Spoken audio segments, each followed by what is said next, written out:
ভীষণ ইস্ট বেঙ্গলের সাপোর্টার, একেবারে খাঁটি বাঙাল, তবু নিরামিষ পদে তার ভীষণ অরুচি। তার জন্য লাউ, পটল কিংবা এঁচোড়ের তরকারিতে তিনি খুঁজে বেড়ান একদম ছোট ছোট চিংড়ি। চিংড়ির সাথে সম্পর্কটা এরকমই, চিংড়ি থাকলে সেদিন আর আমিষ পদ লাগবে না। তাই এপার বাংলা ওপার বাংলা, ঘটি, বাঙাল, ইস্ট বেঙ্গল, মোহনবাগান যাই হন না কেন, তিনি বাঙালি মানে তিনি চিংড়ি প্রেমী। তো আমার ভীষণ পছন্দের একটা চিংড়ি মাছ হচ্ছে চাপড়া চিংড়ি। একদম সাদা সাদা এরকম বড় বড় চিংড়ি হয়, এটারও বিভিন্ন সাইজ হয়। তো এই চিংড়ি মাছটা বিখ্যাত একটা কারণে, বলা হয় এই চিংড়ি মাছের খোলাটা ভীষণ পাতলা, শাঁস বেশি। তো এই চিংড়ি মাছটাই যখন মা ভাপা চিংড়ি করে তখন তার একটা আলাদা টেস্ট হয়। নারকেল কুড়িয়ে একটু বেটে রাখলে কিংবা মিক্সিতে যদি পেস্ট করে রাখা যায় সেটা খুব ভালো। সামান্য লঙ্কা গুঁড়ো, অবশ্যই আমি শুধু যেহেতু ভাপা করব ফলে সর্ষেটা দু রকমের সর্ষে ইউজ করি, সাদা সর্ষে এবং কালো সর্ষে। পরিমাণ মতো নুন, সর্ষের তেল, হলুদ এবং কাঁচা লঙ্কা। এর মধ্যে যেটা করতে হবে, যেরকমভাবে নারকেলটা মানে নারকেল কোড়াটাকে পেস্ট করে নিয়েছি মিক্সিতে কিংবা শিলে, সেরকমভাবেই দু ধরনের সর্ষের সাথে সামান্য একটু নুন, সর্ষে বাটার সময় এটা জানি না আমার মা একটু নুন দেয়, একটু নুন এবং তার সাথে কাঁচা লঙ্কা, মানে দু রকমের সর্ষে, নুন এবং কাঁচা লঙ্কা পেস্ট করে রাখতে হবে, তাহলে কাজটা খুব তাড়াতাড়ি হয়ে যাবে। তো এই হচ্ছে আমার ইনগ্রিডিয়েন্টস। তার সাথে অবশ্যই আমি এবার নিয়েছি 800 গ্রাম চাপড়া চিংড়ি। এই চিংড়িটাই আজকে ভাপা হবে।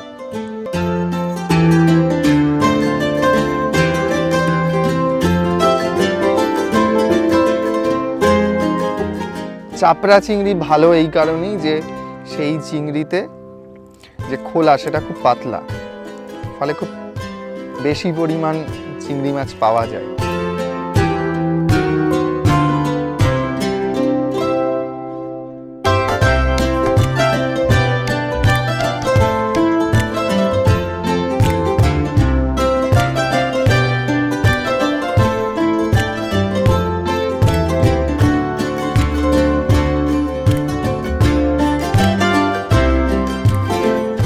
আগে চিংড়ি মাছটা মেখে নিই।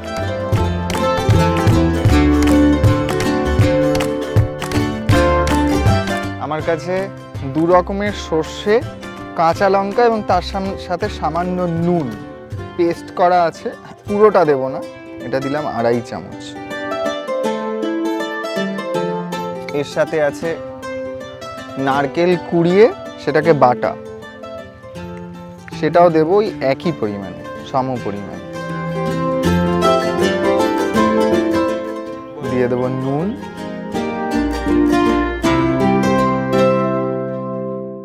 যেহেতু সর্ষের সাথে কাঁচা লঙ্কা পেস্ট করা আছে তার জন্য গুঁড়ো লঙ্কার পরিমাণ খুব বেশি না।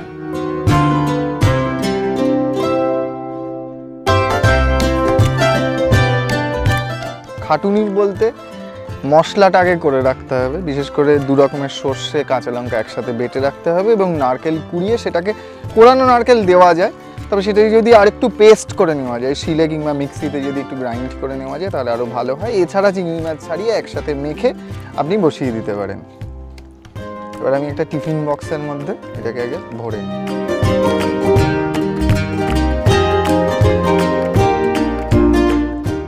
আধ ঘন্টার মতো ফুটন্ত জলে চিংড়ি মাছ স্টিম হবে এবং হওয়ার পরই কিন্তু ভাপা চিংড়ি রেডি। অবশ্যই সমস্ত চিংড়ি ভাপা করা যায়, একটু বড় চিংড়ি হলে ভালো, গলদা, বাগদা, মোচা কিংবা হরিণ। চিংড়ি মাছের তো ভ্যারাইটির আমাদের দেশে শেষ নেই। কয়েকটা লঙ্কা সুন্দর করে সাজিয়ে দিতে হবে এবং তার উপর ছড়িয়ে দিতে হবে একটু কাঁচা তেল। জল টকবক করে ফুটবে, সেখানে দিয়ে দিতে হবে এই ঢাকনা আটকানো টিফিন বক্সটা, যার মধ্যে অলরেডি চিংড়ি মাছ মেখে রেডি করা আছে। তো দুটো জিনিস দেখে নিতে হবে, একটা হচ্ছে অলরেডি জল গরম হচ্ছে এই যে টিফিন বক্সটার পুরোটা মানে এই যে ঢাকনার মুখটা এটা যেন জলে না ডুবে যায়, মানে এই টিফিন বক্সটারও অর্ধেক মানে কিছুতেই যেন ডাইরেক্ট জল এর মধ্যে না ঢুকে যায়, সেরকমভাবেই কিন্তু জলে এটা বসানো থাকবে। যেহেতু মাটির হাঁড়ি নিচটা অনেকটা ডাউন, তার জন্য আমি এরকম একটা যার উপর আমরা গরম খাবার রাখি সেরকম একটা জিনিসকে জলের মধ্যে আগে দিয়ে দিই এবং তারপরে এটা বসিয়ে দিই।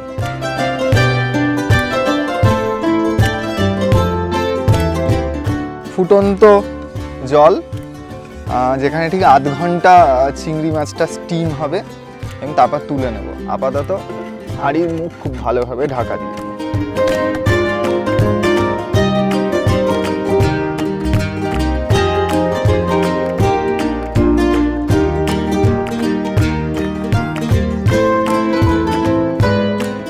আধ ঘন্টা টকবক করে জল ফুটেছে, তার মধ্যে ভাপা চিংড়ি স্টিম হয়েছে। এবার দেখি কি অবস্থা।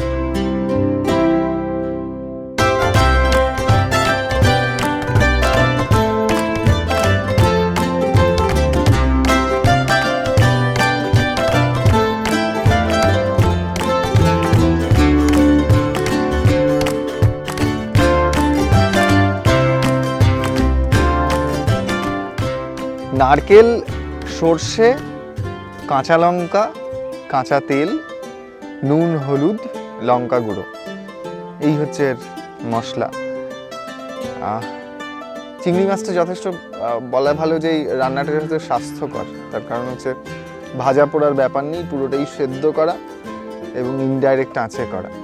তো আগে আমাকে দেখতে হবে যে এটার নুন কেমন হয়েছে।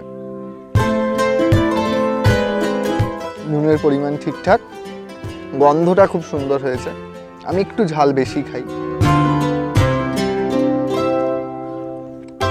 খুব সুন্দর সেদ্ধ হয়েছে এবং আমি এই চাপড়া চিংড়ি যে এটাকে আমি বেশি প্রেফার করি কারণ খেতে খুব সুন্দর।